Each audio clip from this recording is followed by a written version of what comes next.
দেখো আজ বানাবো তেঁতোর ডাল।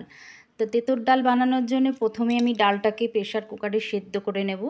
তো প্রেশার কুকারটা আমি গ্যাসে বসিয়ে দিয়েছি। তো এখানে আমি ভিজিয়ে রেখেছি 150 গ্রাম মতন মটর ডাল। তো মটর ডালটাকে আমি ফার্স্টে প্রেশার কুকারে সেদ্ধ করে নেব। 3-4টে সিটি মারলে এটা সেদ্ধ হয়ে যাবে। তো দিয়ে দিলাম প্রেশার কুকারের মধ্যে জল দিয়ে মটর ডালটা দিয়ে দিয়েছি 3-4টে কাঁচা লঙ্কা চিড়ে, আর দিয়ে দেব পরিমাণ মতো লবণ। তো লবণটা দিয়ে এবার আমি প্রেশার কুকারটা ঢাকা দিয়ে 3-4টে সিটি অবধি অপেক্ষা করব। ততক্ষণে আমার এই ডালটা সেদ্ধ হয়ে যাবে। তো এই ডালটা তোমরা একটা সিক্রেট মশলা দিয়ে তোমরা করতে পারবে, দুর্দান্ত স্বাদের হয় এই ডাল। এই ডালটা থাকলে আর কোনো তরকারিও লাগবে না, এই ডাল দিয়ে খাওয়া হয়ে যাবে। তো দেখো 3-4টে সিটি মারার পর আমার ডালটা ঢাকনা খুলে দেখছি সেদ্ধ হয়েছে নাকি। তো দেখো ডালটা আমার পুরো ভালোভাবেই সেদ্ধ হয়ে গেছে, পুরো একদম পাক হয়ে যায়নি, তবে অল্প হালকা এরকম রয়েছে। তা এইবারে আমি বসিয়ে দেব কড়াই। তো কড়াইয়ের মধ্যে আগের থেকেই অল্প একটু তেল ছিল, তা আরও কিছুটা তেল আমি এর মধ্যে অ্যাড করলাম। তো উচ্ছেগুলোকে আমি নুন হলুদ মাখিয়ে নিয়েছি এভাবেই। উচ্ছে তো অল্প দেব, খুব বেশি উচ্ছে দেওয়ার দরকার নেই, উচ্ছে বলো বা করলা যেটাই তোমরা দাও।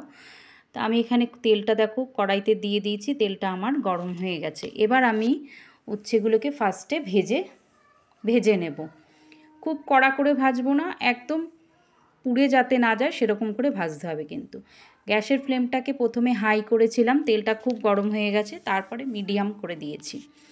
তো মিডিয়াম টু লোতে রেখে এবার উচ্ছেগুলোকে 2-3 মিনিট ধরে একটু ভেজে নিতে হবে। খুব কড়া করে কিন্তু ভাজা যাবে না, তাহলে উচ্ছে আবার খুব তেতো হয়ে যাবে। তো দেখো কিছুক্ষণ ধরে আমি মিনিট 2-3 ধরে উচ্ছেগুলোকে আমি ভেজে নিচ্ছি।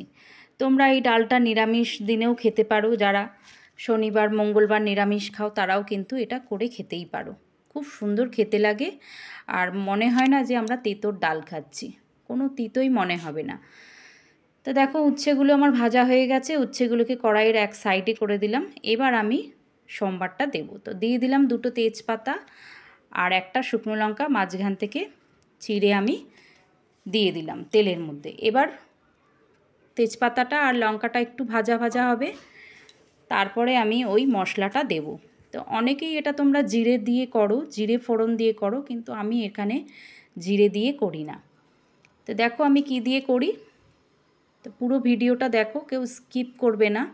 তো তেজপাতাটা আর শুকনো লঙ্কাটা আমার ভাজা হয়ে গেছে।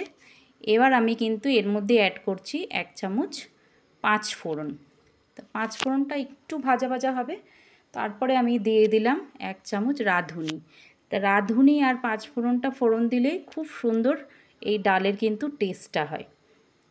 তোমরা যারা না করেছো তারা একদিন এটা করে দেখো, খুব সুন্দর এটা ডালটায় খুব সুন্দর সুগন্ধ আসে।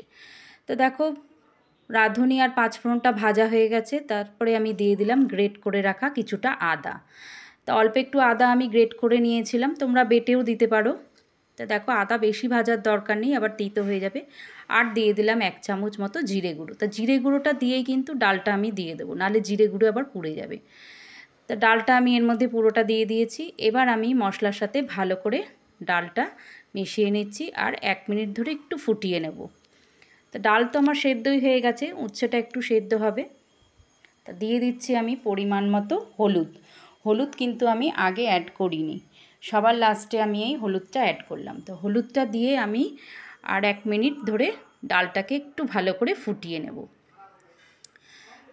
তো দেখো ডালটা আমার কত সুন্দর ফুটে গেছে। এবার আমি এর মধ্যে দিয়ে দেবো, যেহেতু তিতোর ডাল তার জন্য একটু মিষ্টি দিলে ভালো লাগে খেতে, আর খুব স্বাদও হয়। তার জন্য আমি এখানে দিয়ে দেবো, ডালটা আমার প্রায় কিন্তু রেডি হয়ে গেছে, দিয়ে দেবো 1 চামচ চিনি।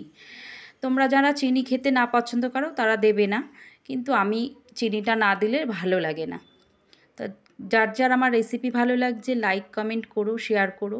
আর যারা আমার চ্যানেলে নিউ তারা আমার চ্যানেলটিকে সাবস্ক্রাইব করে বেল আইকনটি প্রেস করে আমার পাশে থেকো নতুন নতুন ভিডিও দেখার জন্য। তো আশা করি তোমাদেরও ভালো লাগবে।